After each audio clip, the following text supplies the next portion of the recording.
Morning class. So as you know that we have completed our economics syllabus and we are continuing to our revision. Okay, chapter we have already done, and from chapter 2 we have done lecture 1 revision. Okay, now we are starting lecture 2 video, that is revision.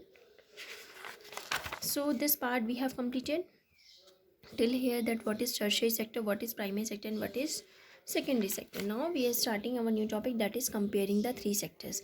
I know we here are three sectors: primary, secondary, and tertiary. Okay, so how can we compare these three sectors? A very large number of goods and services is produced through the various production activities in the primary, secondary और tertiary. Tertiary इन तीनों sectors में बहुत सारी activities होती हैं. Also these activities are done by a large number of people working in these three sectors to produce these goods and services. In goods produce करने के लिए, goods और services produce करने के लिए बहुत सारे लोग इसमें काम भी करते हैं. जो नेक्स्ट स्टेप होता है वो ये होता है कि कितने गुड्स एंड सर्विसेज प्रोड्यूस हुए और कितने लोगों ने हर एक सेक्टर में काम किया है. ठीक है ना, कितने goods and services total produce हुए हैं. So in an economy there may be one or more sectors which are dominant in terms of total production. एक इकनॉमी में एक या एक से ज़्यादा सेक्टर्स जो हैं डोमिनेंट होते हैं in terms of total production की अगर हम बात करते हैं and employment, while other sectors are comparatively smaller in size. कहीं में कुछ ऐसा होता है कि किसी उसमें ज़्यादा लोग काम कर रहे हैं और किसी में कम कर रहे हैं. ठीक है ना, out of this three sectors. So how do we count the very, अब कितने सेक्टर्स एक सेक्टर में बन रहे हैं, कितने गुड्स एंड सर्विसेज बन रहे हैं एक सेक्टर में, तो ये आप कैसे काउंट करोगे. And know the total production, हर एक सेक्टर में कितना कितना टोटल प्रोडक्शन हुआ है, how can we count them. So with so many thousands of goods and services produced, you might think this is an impossible task. Not only would the task will be enormous, ये सिर्फ task ही बहुत बड़ा नहीं है. You might also wonder how we can add up. आप कैसे, अगर suppose मैं आपको कह रही हूँ इतने कंप्यूटर्स बन रहे हैं, इतने नेल्स बन रहे हैं, फर्नीचर बन रहे हैं, तो आप किस तरह से काउंट करोगे, कैसे उनको काउंट कर पाओगे. It won't make sense. इसका मतलब कोई सेंस ही नहीं बन रहा है. ठीक है ना, कितने काउंट करोगे. So you are not incorrect in your thinking. To get around this problem, economics ने सजेस्ट किया है कि value of goods and services को should be use rather than adding up the actual numbers. हम क्या करें, जो गुड्स एंड सर्विसेज हैं उसकी वैल्यू को ऐड करें इंस्टेड ऑफ क्या, जो हम उसकी एक्चुअल नंबर्स को ऐड कर रहे हैं उसके अलावा हम क्या ऐड करें, गुड्स एंड सर्विसेज को वैल्यूज़ उसकी ऐड करें. फॉर एग्जाम्पल, मैंने बोला 10 kg वीट है, उसको मैंने सोल्ड किया ₹8 पर kg पे. मेरे पास 10,000 किलो वीट है, मैं उसको बेचना चाह रही हूँ 8 पर kg पे. तो जो वैल्यू होगी मेरी वीट की वो कितनी हो गई, 80,000. 8 into 10,000 80,000. So the value of 5,000 coconut of ₹10 per coconut will be 50,000. Similarly the value of goods and services in the three sectors are calculated and then add up. तो इसी तरीके से हमने क्या करा, इनको अलग अलग ना करके हमने क्या करा, इसको मल्टीप्लाई किया, इसको मल्टीप्लाई किया. सो 80,000 प्लस 50,000 टोटल कितना हो गया, उसको ऐड कर दिया. ठीक है, तो ऐसे हम टोटल प्रोडक्शन फाइंड आउट करेंगे. Remember there is one precaution one has to take. इसमें लेकिन एक प्रिकॉशन आपको लेने की जरूरत पड़ती है. क्या, it is not necessary to count every good. ये ज़रूरी नहीं है कि हम हर एक गुड को काउंट करें. That is produce and sold, जो प्रोड्यूस हो रही है और सोल्ड हो रही है. It make sense only the two include the final goods and service. इसमें सिर्फ वही गुड्स इंक्लूड होनी चाहिए जो फाइनल गुड्स होते हैं. ठीक है ना, इंटरमीडिएट गुड्स इसमें इंक्लूड नहीं होने चाहिए. जैसे सपोज मुझे बिस्किट बनाना है. ओके, बिस्किट बनाना है, बिस्किट के लिए मेरे को फ्लोर वगैरह चाहिए. तो मैं instead of adding the value of flour, I just have to add the value of biscuit.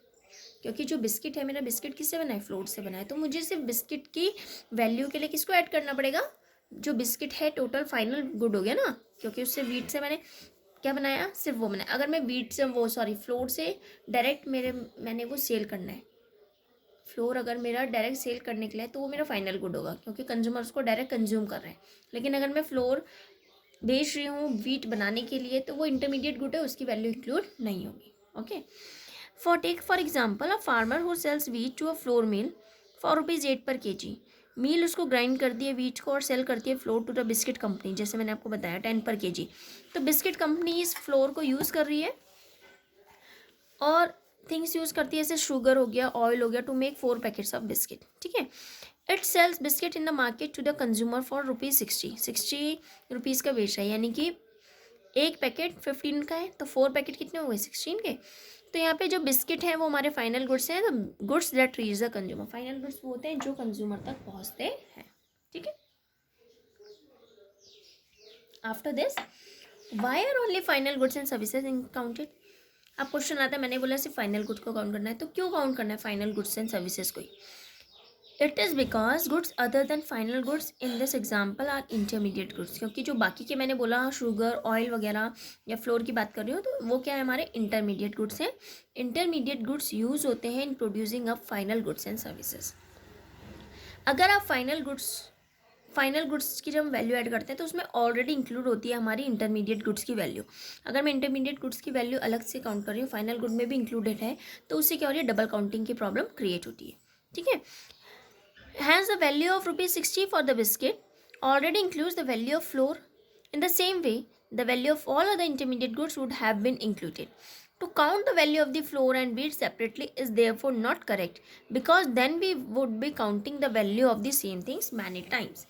First as wheat, then as flour, and finally as biscuit. ठीक है, तो इस तरह से अगर मैं अलग अलग काउंट करूँगी इंटरमीडिएट गुड्स की, तो मैं बहुत बार काउंट कर पाऊंगी। जैसे पहले मैंने व्हीट की काउंट कर ली, फिर फ्लोर की काउंट करी, और उसके बाद बिस्किट की, तो 3 बार हो गया ना, बार बार काउंट हो रहा है, ठीक है। तो हमें सिर्फ फाइनल गुड्स एंड सर्विसेज की ही वैल्यू को ऐड करना पड़ता है, ठीक है। So the value of final goods and services produced in each sector during a particular year provides the total production of the sector for that year. The sum of production in the 3 sectors is called the gross domestic product. जो तीनों का जो value होती है, कितना production हुआ है, उनको अगर मैं तीनों सेक्टर्स की वैल्यू को प्लस करती हूँ तो मुझे क्या मिलता है, GDP. GDP means gross domestic product of a country. It is the value of all final goods and services produced within the country during a particular year. GDP shows how big the economy is. GDP he show करता है कि कौन सी country की economy कितनी बड़ी है, ठीक है ना। In India, the big and complicated task of measuring GDP is undertaken by a central government ministry. जो GDP को मेजर करने का कॉम्प्लिकेटेड टास्क है वो कौन करता है, सेंट्रल गवर्नमेंट मिनिस्ट्री करती है। With the help of various government departments of all the Indian states and union territories, ministry collects information relating to the total volume of goods and services and their prices and then estimates the GDP. Fine. इसके बाद अब ये जो topics हैं ये मैं आपको next lecture में एक्सप्लेन करूँगी, ठीक है। आप पहले थोड़ा थोड़ा करके मैं आपको इसमें एक्सप्लेन कर रही हूँ। अच्छा, एक चीज़ और है, अगर हम लोगों ने ये चीज़ पहले कर रखी है, so you don't need to do this, but if you have not done this, you have to do this in your book. आपको ये एक तो अपनी बुक में फिल करना है, ठीक है। लेट्स वर्क दिस आउट के क्वेश्चन आंसर आपको अपनी कॉपी में करने हैं। मे बी ये शायद मैंने आपको होम असाइनमेंट में दिया था, देख लेना है चैप्टर 2 में। अगर ये क्वेश्चंस कर रखे होंगे तो ठीक है, नहीं कर रखे होंगे so you have to do it भी, क्योंकि मुझे सारे क्वेश्चंस आंसर चाहिए, ओके। आपको ये अपनी होमवर्क कॉपी में करने हैं।